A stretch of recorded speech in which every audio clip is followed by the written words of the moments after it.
Simran. How are you? All good, Rishi. How about you? I'm doing great. So, we are here doing the second round of our Talk Sex, Safe Sex series. And we had like a wonderful episode last time, and we are going to build on that. Are you ready? Absolutely. Great. I think last time we had like a few queries, and those were like basic questions. And this time, let us like dive deep into the pleasure zone since it's Friday. All set. Go on, Rishi. Great.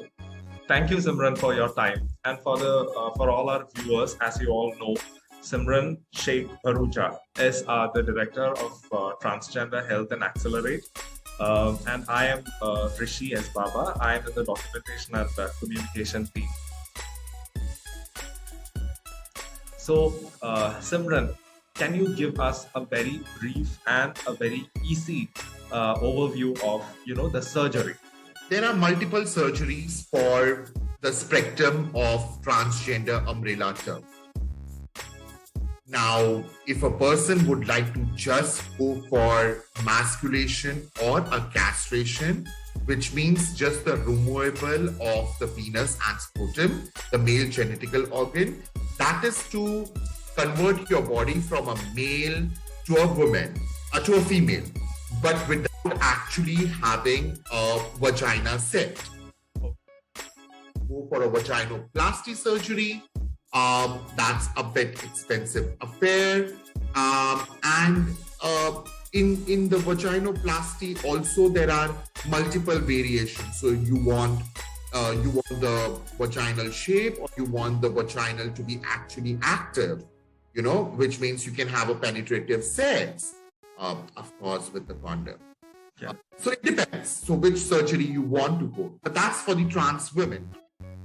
When we talk about the trans men, it's a bit complex because you need to get over your ovaries, you need to remove your ovaries, and then you need to, remove the womb, and then the final procedure of constructing a scrotum and a penis. Okay, so for our today's discussion, let's focus on trans women because it's vast and we can't include everything in a very short time. So, building on what you said, there is castration/emasculation, there is vaginoplasty, and is there any other procedure in addition to this? There are many. Oh. Colon, we have emestomy. No, sorry, not emestomy. There's another surgery which I don't recall, but yes, there is a colon and a vaginoplasty, which is the most common out here. And of course, the emasculation called cum castration. Okay, fine. So let's imagine that the vaginoplasty, the basic is done. Now, can you tell us how it affects the pleasure perception in that specific area? So the pleasure is actually psychological. And this first pleasure comes in while you are, allowing the penetration to happen from a new window. Okay. That's the most pleasurable sight, or, that tongue. But, of course, vaginoplasty surgery also requires, a labia or a labiaplasty, which is, the correction, the making of the walls, the depth, everything, the G-spot, everything is considered within that. So there is a G-spot, right? Yes. Okay, so this was a little confusing to me before, but right now I think the picture is clear. Okay. Yeah, we will have more sessions in the future. You can like sort of educate us on, the anatomical change and physiological change in after vaginoplasty, virtually. Absolutely. I'll be more than happy to do so. Great. Thank you so much. And now, there is also a myth that in the case of trans women after vaginoplasty, even if you don't use a condom, there is no chance of STI or HIV because it's this is constructed. The vagina is constructed. Is it true? No, Rishi, it's not true. It's a myth. Any penetrative sexual act requires a condom, which gives you a double pleasure. Because it is a constructed, place and area, definitely there are high chances of its getting punctured. Because when you are highly active while your activity, there are chances of its getting punctured. There are chances of pre-comes. The opponent partner definitely ejaculates or has pre-comes. All those fluids have a high possibility of exchanging the virus to one's body. Wow. I think there is a big myth that is busted. Absolutely. Yes. So do use condom. It gives you double pleasure. Yeah. And also, do you have like any specific female condoms that you can use? Yes. Female condoms are female condoms. It is supposed to be placed into your vagina. That can be used by the trans women identified individuals also, but majority of the time, one has the set notion that, the male, the so-called person who has a penis, should be wearing a male condom and then be penetrating.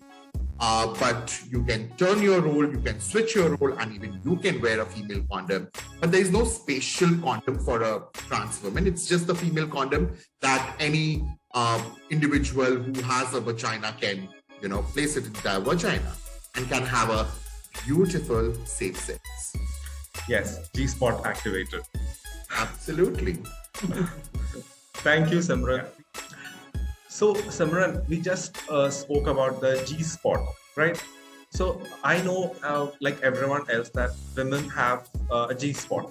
So, what about trans women? And how do you activate that G-spot? Where is that G-spot in trans women? So the trans women, the individual who has constructed a vagina through their earlier gender penis, they do have a G spot because the penis head is converted and it's stitched. It becomes small and it fits within the vagina and acts as a G spot. So the penis head is then converted as a G spot in a vagina. And if you really want to see the action, you need to go down.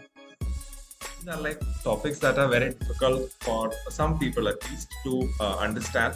So the idea of the series is also to slowly break into all these topics which people are usually hesitant to venture into and get a lot of gyan from you. Oh, thank you. Thank you so much. Thank you so much and happy Pride. Do you have a Pride message for us? Of course, I do have a Pride message for everyone. So my Pride message is be happy, be gay, be proud, be LGBT. You can also be an ally, but please, everyone, believe in safe sex, practice your rights, and enjoy your life. Thank you so much, Simran. Thank you so much. Yeah.